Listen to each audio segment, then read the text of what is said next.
But it's that hunger, that will to win. Okay. That will to win. Yeah. Man, it's in me. Okay. Huh? It ain't on you.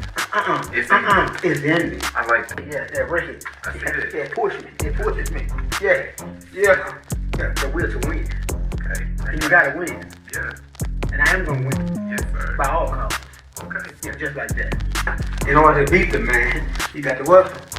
Yeah, you gotta come get it. I have no juice. Okay. I run off 220 ounce. Oh, man. Number power. Okay. The number energy.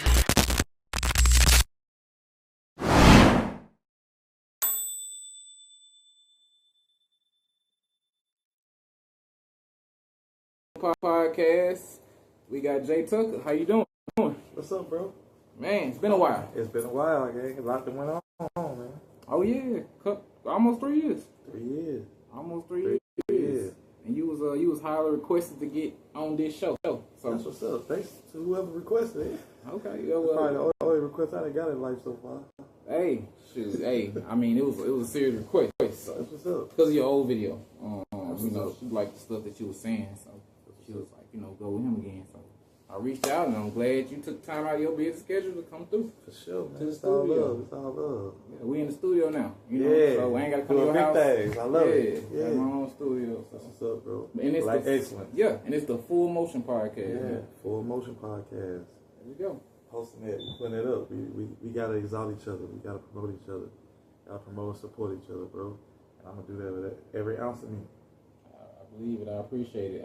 So it's been 2.5 years. So what you been up to with the comedy? Like, how life been? That's what I wanted to talk to you about. I'm glad you brought that up, bro. I am not a comedian at all. Oh, I see that when y'all posting Oh, that. shit. I am not a comedian at all. And that's with respect to that craft, because it's just like, I don't go out and do stand-up comedy. Mm-hmm. A lot of people think I should. A lot of people want me to.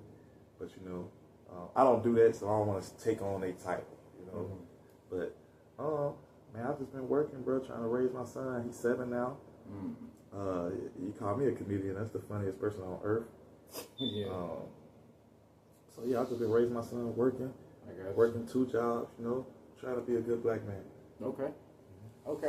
Now, one of the things that the person that requested, they liked your last interview, and you was talking about fathers, and you had experience because you are a father.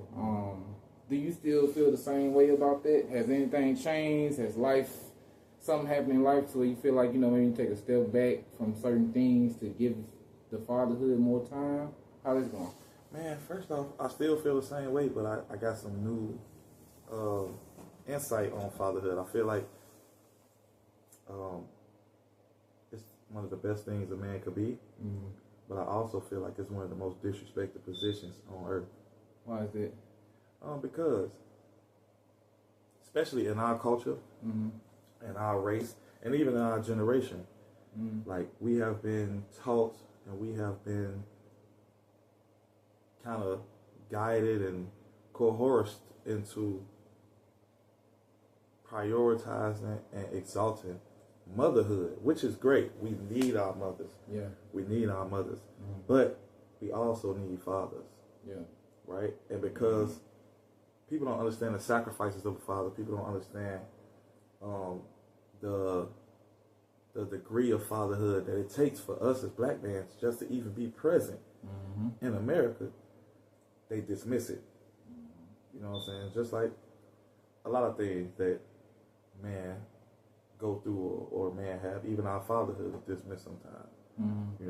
So it's just what me and you were talking about. It's just like we are disrespected and devalued, not only from the governmental side of things or the societal part or the societal aspect of things, but even from the people that have the front row seats to our fatherhood, right? I know fathers that go out there every day and they sacrifice their feelings, they sacrifice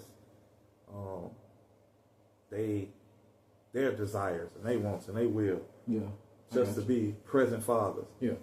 And nobody respects it. Nobody respects the teaching, the guiding, the provision that a father got to go through hell to get and bring back. The patience that it takes. Yeah. It's a lot, man. You know. I don't think a lot of people know the war that happens inside of a lot of fathers. Yeah. Like just a person that don't have a father, especially in our culture, in our community, they really can afford in some aspects to not have a filter. They can afford to deal with disrespect right when it happened. Yeah.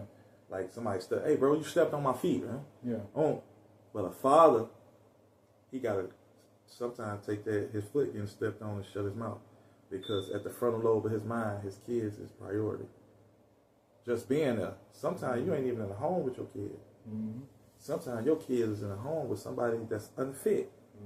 But guess what? You can't even say that she's unfit because you're still thinking about that child. Exactly. How he go feel if That's he hear my this mom. when he grow You up. know what I'm But saying? you know what I'm saying? Or how he go look at me if I tell him the truth. And it's like most of the time kids don't know the truth about their mother until they get to an age of 15 through 18 where they realize like, oh, you the problem. They get their own mind. Yeah. But they also, their mind has expanded and they start seeing things as conducive or non-conducive. Exactly. Right? They start seeing things as, okay, this is wrong and this is right. Right? Right. And it's like, also now with social media, you see a lot of different people acts and movements of parenthood. So it's like, you start seeing, oh, my homeboy Jacob mama don't act like that. My homeboy Darrell mama don't say stuff, don't speak to my dad like that. Or don't speak to his dad like that. You start seeing it, right? And so you start getting that mindset like, okay, you start seeing your dad drain. You start seeing your dad dishing out money and nothing is coming of it. Or you get what I'm saying? It's just like, I see what's going on now. And then that builds a bridge in between you and your OG. And if you're a real father, you don't want that. You don't want that even with your a real father, you gonna respect your mama. I don't care what she do, I don't care what. But when that kid gets to an age where they see they eyes have the wool been taken over their eyes, you can't really do nothing but be quiet. That's it. That's all you can do, bro. You know what I'm saying? So yeah, I'm starting to see fatherhood is probably one of the most disrespected positions you can have. And I like what you said about sometimes you gotta get your foot stepped on if you're a father and just let it go. All the time. Yeah, that's all I was gonna say. My dad used to all tell the me. time. My dad used to tell me in the house. Like I used to tell him coming from Chicago, you gotta. I don't feel like doing that. And he just used to look at me like he pierced through me. Man. You think I feel like getting up, going to work for you every day? I know I can't operate off my feelings, because if I operate off my feelings, you, your mama, and your sisters go without. So you got to get your A word up and go to school, just like I got to get my A word up and go to work. Period.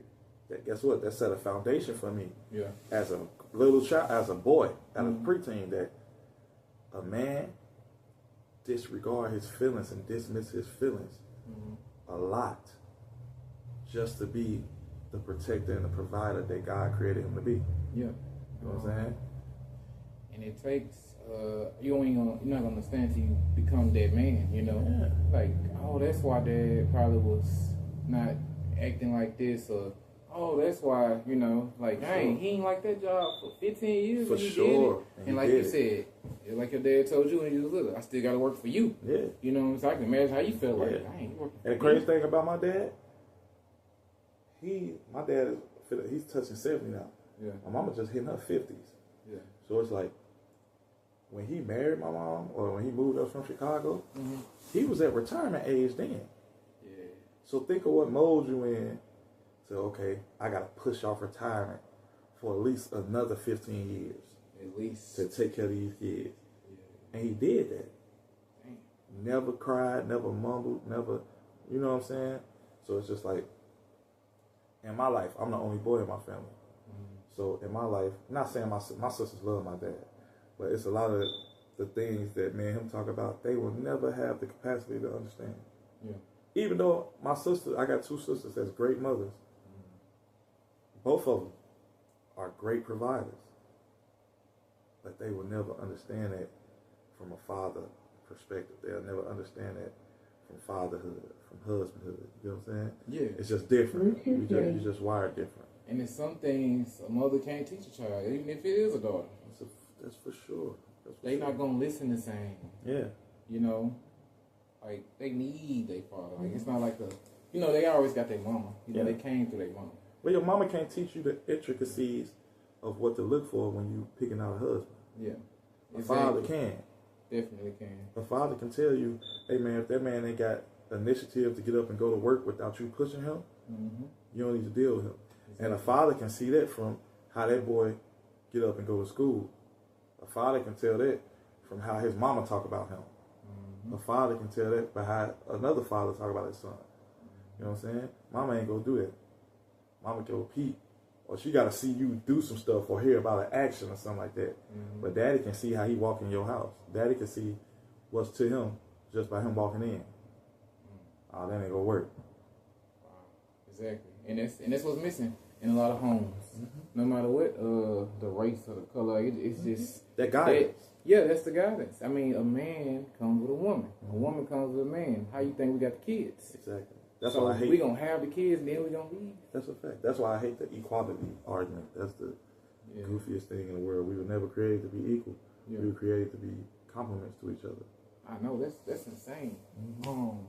It's incredible. Cause we talk about fatherhood every time we get together. Cause I guess we fathers. Yeah, you know, and we should. And I love it. Yeah, definitely. I love the journey of fatherhood. I love the pain of fatherhood. Yeah, because you learn from it. I even love being married at one point in time. I even love the pain of marriage, which a lot of people don't talk about. You know, pain of marriage. Yeah. It forces me. Yeah. The will to win. Okay. And you gotta win. Yeah. And I am gonna win. Yes, sir. By all costs. Okay. Yeah, just like that. In order to beat the man, you got to work. Yeah, you gotta come get it. I have no juice. Okay. I run off 220 ounce. Oh man. Number power. Okay. The number energy.